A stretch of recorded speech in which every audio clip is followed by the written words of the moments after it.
ایک پرسکون شہر میں ایک خاندان رہتا تھا جس میں والد جوہان، والدہ کرسٹین، ان کا بیٹا ٹم اور ایک ذہین بلی لوسی شامل تھے۔ یہ خاندان انسان اور جانور کے درمیان ہم آہنگ تعلقات کے لیے مشہور تھا۔ جوہان ایک پرسکون مزاج کے انسان تھے جو مقامی اسکول میں استاد کے طور پر کام کرتے تھے۔ وہ صابر اور ہمیشہ دوسروں کی مدد کے لیے تیار رہتے۔ کرسٹین ایک پرجوش اور تخلیقی خاتون تھیں جو ایک مصورہ تھیں اور اپنے اسٹوڈیو میں تصویریں بنانا پسند کرتی تھیں۔ ٹم ایک ہوشیار لڑکا تھا جسے مہم جوئی کا شوق تھا۔ لوسی، بلی، صرف ایک پالتو جانور نہیں تھی بلکہ گھر کی توانائی کا مرکز بھی تھی۔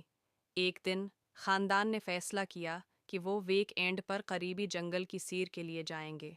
یہ جنگل رازوں سے بھرا ہوا تھا اور ایک دلچسپ مہم کا وعدہ کرتا تھا۔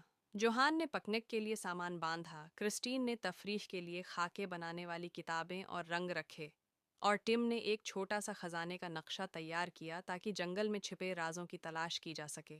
لوسی، بلی بھی یقیناً ان کے ساتھ تھی اور ہر مہم کا حصہ بننے کے لیے تیار تھی۔ وہ درختوں پر پھرتی سے اچھلتی اور ارد گرد کا جائزہ لیتی رہتی، نئی چیزوں کی تلاش میں۔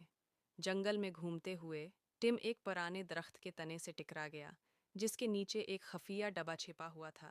اس ڈبے میں ایک پرانی ڈائری تھی جو پہلے مہم جو افراد کی کہانیاں بیان کرتی تھی۔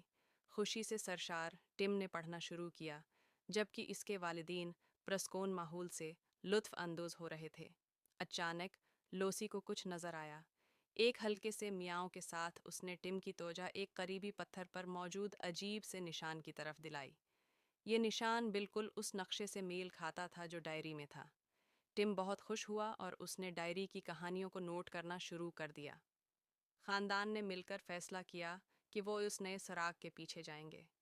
یہ ویک اینڈ ایک دلچسپ مہم میں بدل گیا جس میں انہوں نے نئے رازوں کو دریافت کیا اور قدرت کی خوبصورتی کا لطف اٹھایا۔ یہ صرف ایک سیر نہیں تھی بلکہ اس بات کا ثبوت تھا کہ خاندان اور دوستی کا رشتہ کتنا مضبوط ہو سکتا ہے، خاص طور پر جب ایک بلی جس کا نام لوسی ہو بھی ساتھ ہو۔